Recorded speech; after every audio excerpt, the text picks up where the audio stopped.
Assalamualaikum warahmatullahi wabarakatuh. Kami dari kelompok 2 akan mempresentasikan materi yang berjudul Model Evaluasi Pembelajaran. Adapun kelompok kami yaitu Nur Fadilah Kusriandini, Harum Ainun, Ahmad Safrudin, Fadilah Amelia, dan Sinda Yuniar. Model evaluasi pembelajaran. Pada evaluasi pembelajaran merupakan salah satu kegiatan utama yang harus dilakukan oleh seorang guru dalam kegiatan pembelajaran. Sedangkan, model dari evaluasi muncul karena adanya ekspansi, muncul karena adanya eksplanasi secara kontinu yang diturunkan dari perkembangan pengukuran dan keinginan manusia untuk berusaha menerapkan prinsip-prinsip evaluasi pada cakupan yang lebih abstrak pada bidang pendidikan, perilaku, dan seni. Selanjutnya ada model-model evaluasi pembelajaran. Yang pertama ada model Taylor, yang kedua model berorientasi tujuan atau goal-oriented evaluation, yang ketiga model evaluasi sistem, yang keempat model Alkin, yang kelima model Michael Scriven evaluasi sumatif dan formatif, selanjutnya ada model iluminatif dan model responsif. Berikutnya ada model Taylor, yaitu di sini model ini diambil dari nama pengembangannya yaitu Taylor. Model ini dibangun atas dua pemikiran, yaitu evaluasi yang ditunjukkan kepada tingkah laku peserta didik dan evaluasi harus dilakukan pada tingkah laku awal peserta didik melaksanakan kegiatan pembelajaran ataupun sesudah melaksanakan kegiatan pembelajaran.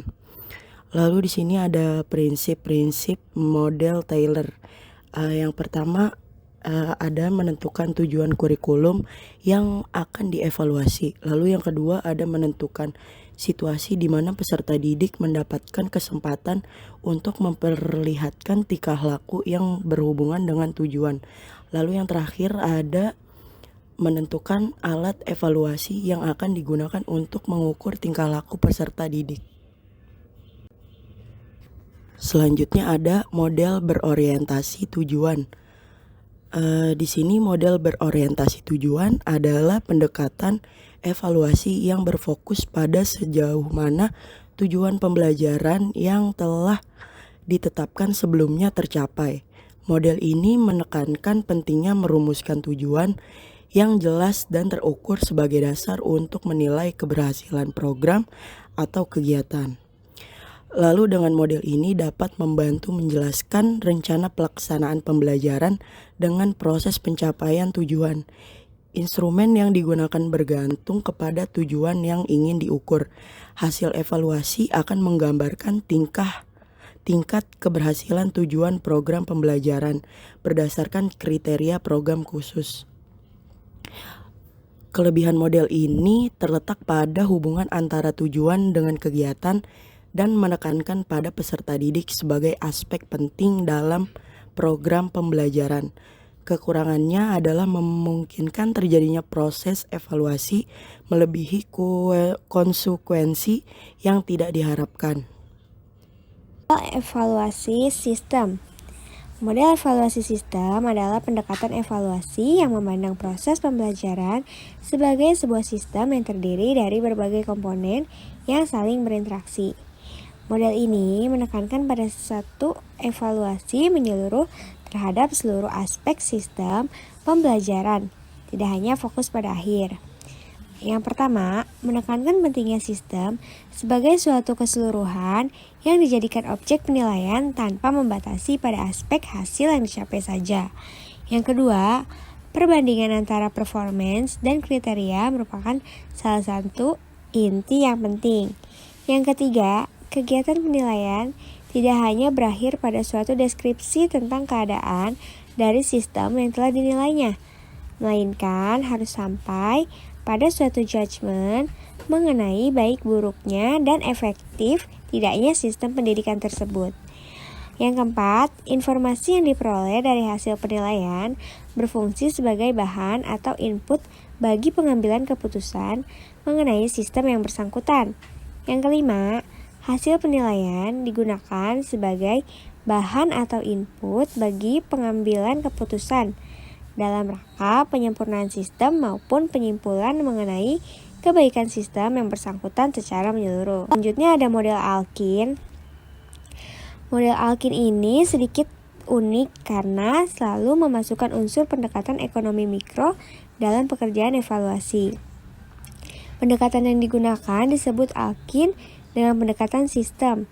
Dua hal yang harus diperhatikan oleh evaluator dalam model ini adalah pengukuran dan counter variabel.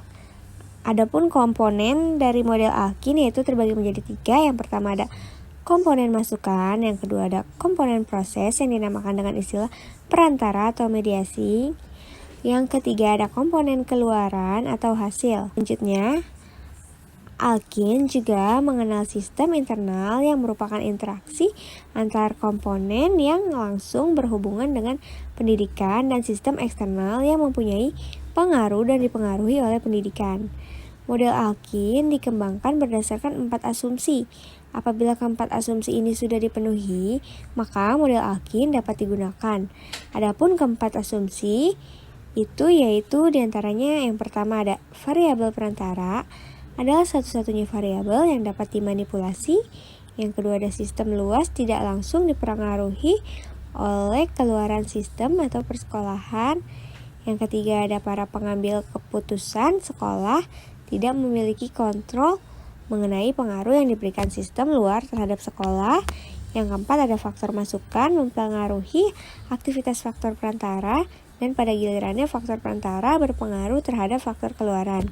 Selanjutnya akan dilanjutkan oleh teman saya, Kak Ahmad. Kepada Kak Ahmad dipersilakan. Selanjutnya, kelebihan. Kelebihan dari model ini adalah keterikatannya dengan sistem. Dengan model pendekatan sistem ini, kegiatan sekolah dapat diikuti dengan seksama mulai dari variabel-variabel yang ada di dalam komponen masukan, proses, dan keluaran. Kekurangannya yaitu kelemahan dari model Alkin adalah keterbatasannya dalam fokus kajian, yaitu yang hanya fokus pada kegiatan persekolahan, sehingga model ini hanya dapat digunakan untuk mengevaluasi kurikulum yang siap dilaksanakan. Model Alkin. Selanjutnya, model Alkin ini kelebihan unik karena selalu memasukkan kelebihan dari model ini adalah keterikatannya dengan dalam sistem. Pengerjaan model pendekatan sistem yang digunakan di sekolah dapat diikuti dengan seksama mulai dari variabel-variabel yang ada di dalam komponen masukan dalam model ini adalah pengukuran dan keluaran kontrol variabel. Kekurangannya yaitu kelemahan dari model Alkin adalah keterbatasannya dalam fokus kajian, yaitu yang hanya fokus pada kegiatan persekolahan dengan istilah sehingga model ini hanya dapat digunakan untuk mengevaluasi kurikulum yang siap dilaksanakan. Selanjutnya Alkin juga mengenalkan kelebihan sistem internal yang merupakan kelebihan dari model ini adalah komponen yang langsung dengan sistem. Berhubungan dengan model pendekatan sistem ini, kegiatan eksternal yang mempunyai dengan seksama mulai dari variabel-variabel yang ada di dalam komponen masukan, dikembangkan berdasarkan 4 asumsi luaran. Apabila kekurangannya yaitu kelemahan dari model Alkin adalah keterbatasannya dalam fokus kajian, yaitu yang hanya fokus pada kegiatan satu variabel persekolahan, sehingga model ini hanya dapat digunakan untuk mengevaluasi kurikulum yang siap dilaksanakan. Tidak langsung dipengaruhi oleh kekurangan kelebihan atau persekolahan. Kelebihan dari model ini adalah keterikatannya dengan sistem. Dengan model pendekatan sistem ini, kegiatan sekolah dapat diikuti dengan seksama mulai dari variabel-variabel yang ada di dalam komponen masukan, proses, dan keluaran. Faktor perantara. Kekurangannya yaitu kelemahan dari model Alkin adalah keterbatasannya dalam fokus kajian, yaitu yang hanya fokus pada kegiatan. Model Mikhail Service atau evaluasi sumatif formatif. Evaluasi sumatif yaitu evaluasi sematif adalah evaluasi yang dilakukan untuk menentukan hasil dan kemajuan bekerja peserta didik. Evaluasi formatif yaitu evaluasi yang dilaksanakan untuk memperbaiki dan meningkatkan proses belajar dan mengajar. Model ilmu iluminatif yaitu model ini berdasarkan dirinya pada paradigma antropologi sosial Model ini juga memberikan perhatian tidak hanya pada kelas di mana satu inovasi kurikulum yang dilaksanakan. 1. Sistem instruksi. 2. Lingkungan belajar. Selanjutnya, sistem instruksi, sistem yang instruksional di sini diartikan sebagai katalog, prospektus, dan laporan-laporan berpendidikan yang secara khusus berisi berbagai macam rencana dan pernyataan yang resmi berhubungan dengan peraturan suatu pengajaran. Lalu, lingkungan belajar. Lingkungan belajar ialah lingkungan sosial, psikologi, dan materi di mana guru dan peserta didik berinteraksi. Kegiatan pelaksanaan model evaluasi iluminatif memiliki 3 langkah kegiatan, antara lain, yang pertama adalah observasi. Dalam observasi, evaluator dapat mengamati langsung apa yang sedang terjadi di suatu satuan pendidikan. Yang kedua, inquiry lanjutan. Tahap inquiry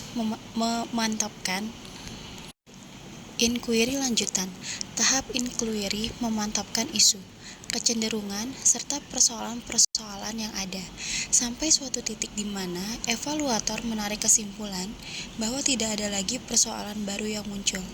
Yang ketiga adalah usaha penjelasan. Dalam langkah memberikan penjelasan ini, evaluator harus dapat menemukan prinsip-prinsip umum yang mendasari kurikulum di satuan pendidikan tersebut. Model responsif. Menurut Scriven, Guba, dan Lincoln 1981, model evaluasi responsif memungkinkan mengambil 2 orientasi mayor atau utama, yang mana saling melengkapi satu sama lain. Yang pertama adalah pembatasan terhadap kegunaan atau manfaat yang benar-benar ada yang sedang dievaluasi. Yang kedua, pembatasan terhadap nilai-nilai yang benar-benar ada yang sedang dievaluasi.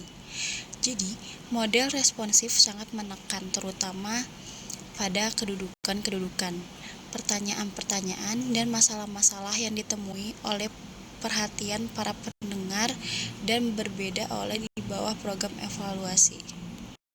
Sekian presentasi dari kelompok kami, kurang lebihnya mohon maaf. Wassalamualaikum warahmatullahi wabarakatuh.